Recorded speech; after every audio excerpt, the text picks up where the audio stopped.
barrel roll.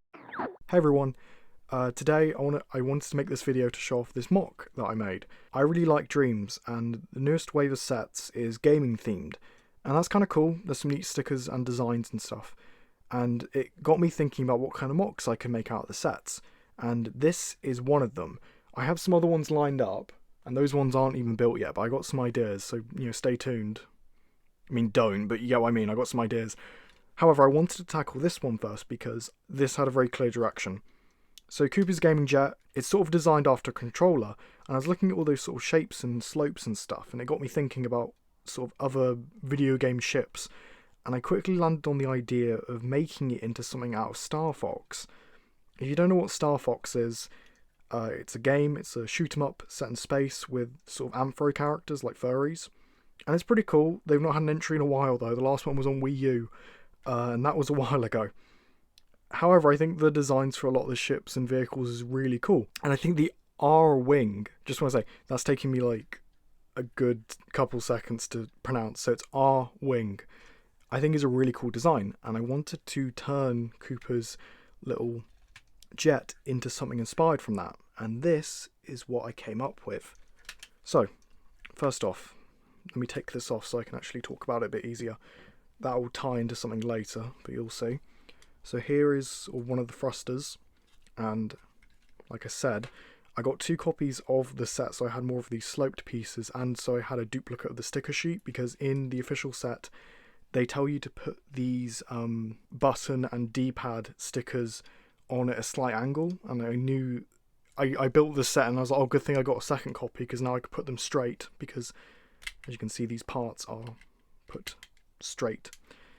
So here's the thruster, and it's pretty simple, though if I take off this you'll see what's going on underneath. I'm not going to take it all apart just because I don't want to wreck it, but as you can see there's some clips, there's a claw piece inside on a stud with a hole, and that's holding up this main bit here that's on a riot shield piece with the studs, and then this part clips here onto that clip. That's just there for decoration, that's just like there. And then there's a whole bunch of plating and a lot of snot building. So, if I put this on right, and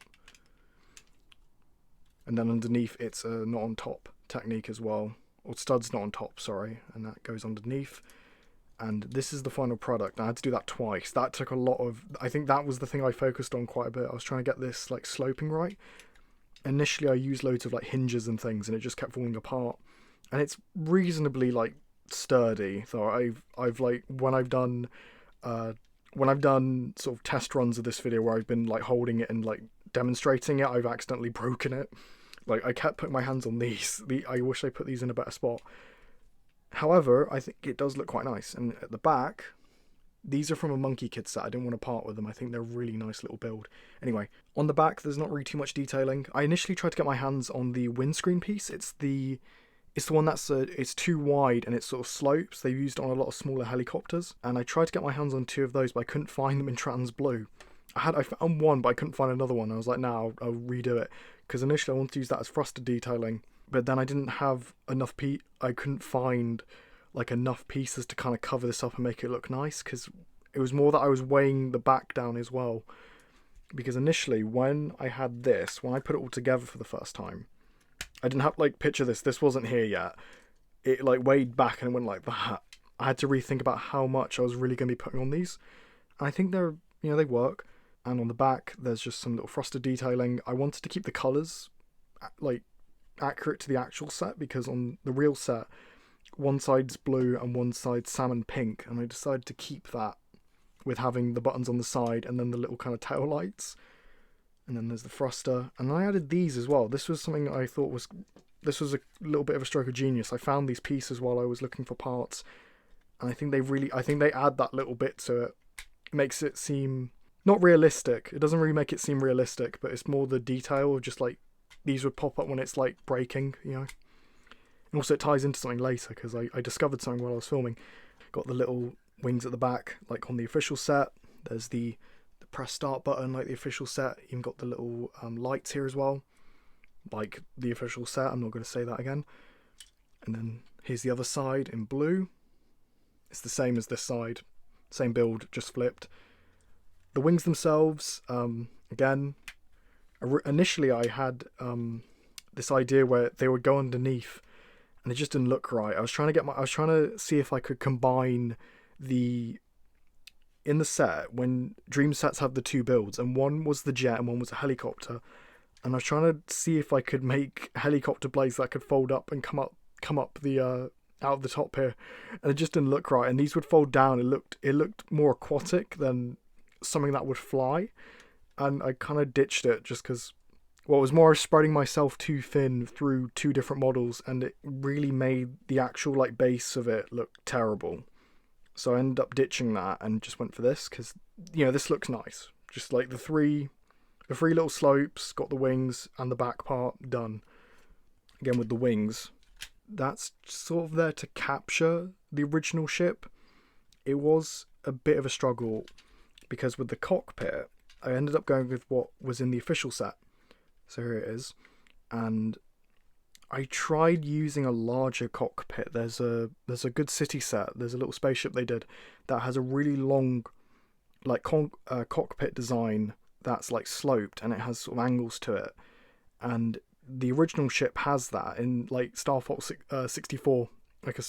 That's very angular because, you know, it was on the 64. But I think later on, like in like Melee and stuff, the design of it's has a really big sort of sloped cockpit to it. And I tried that, and I was over engineering something that didn't really make sense, because that's just really simple having it do that, but it was like further back and it took up more of this space, and I still wanted to use these pieces, so I decided to go against that and use the smaller cockpit from the actual set, also so I could use this sticker as well, because I was preparing to like put this sticker on that bigger cockpit. I just didn't go through with it, so you know, it's a win on my end.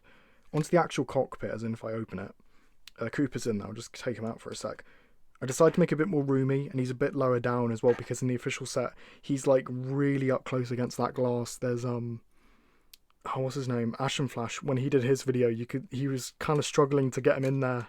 Or he was struggling to put the cockpit down because Cooper was like really up close to it, like he was just about touching it. So you really had to have him laying down. But I decided to make it a bit more roomy, and I used these little pieces I like. These are from like fire sets. I included the little console from the set as well there. And then at the back, I know this is just a little detail I like. I included this little eject sticker because in one of last year's sets, one of Cooper's sets from last year had it, and I just really like that sticker, and I thought that would be a good little touch because I watched something to do with fighter pilots, and I thought it really stuck with me for some reason that like the release mechanism for the ejector seat is back there, because they have to pull it out, like it's akin to like pulling a hood over your head. It's like that. I thought that was kind of interesting. I thought I would sort of tie that in. Also, that does make sense, like logically. You know, he would probably pull that to like eject, though I don't know what he would eject from. Don't know. Added some more detailing up here as well, just to cover up these studs. I don't know. It's one of those things. I like covering up sort of studs every now and again, but I like leaving some out. I think it's just like a design thing. However, so you may notice when I pulled off these wings before, I have those little clip pieces that are in some of the other Dream sets, because I thought about this, put that off to the side. So this is actually from an official set. This is from the Mateo and Z-Blob like car. I thought, because I got these sets around the same time, as in like 2 weeks ago, I engineered it so it could connect. So the official set works with my set. And what I'm hoping is when I get to my other Dreamzzz Mocs, like the other ones I'm going to do, I'm hoping to include these clips. So I can connect all my Mocs together and mix and match them, because I really like modularity. These are from the actual set, by the way, as well. So I'll just put them on here for the sake of demonstrating. As you can see, here it is. I should just like demonstrate that it works with the actual stuff because it's the same connection. And also, while I was like demoing this, I figured out you could put, I gotta figure out how I did this, because I did this while I wasn't really thinking, but if I put these back on the wrong way around, showing off some of the undercarriage here, you can have it like that. It's a bit more sort of sloped, as in it's a bit lower. However, the little fins on top become landing gear. I don't know, I just thought that was clever. I know, I discovered that while I was sort of mucking about with it for the video. I think that's not a half bad look. I think that makes sense as well. However, the guns are underneath. The guns are like an interesting challenge as well, because I initially had them up front, like on the original set, they were here. And that was really tricky. It was more when I kept building up these, there was less room in these gaps. So I ended up just putting them here. And that kind of worked out because this gave a bit more breathing room for these. Because these were like initially really close, they were about here. And we decided to just sort of keep it like that. And it keeps it kind of in line with the original ship. And also the fact that these can come up to the front. You know, it differentiates it as well. And then if you want it to like be the same, it's like that's a reference to the game. This isn't. This is like an original thing. I mean, it does make sense. Like, think if this thing was like actually flying around, it would probably do that to like land or like to go for a smaller gap. I don't know, I just like that kind of thinking with like Lego sets. So yeah, if you like this mock or have any thoughts on it, leave your thoughts down below as always. And while you're down there, maybe consider subscribing for, I don't know what else. I don't know what else I'm really going to do, but you know, subscribe if you would like to. And that's it from me. And bye.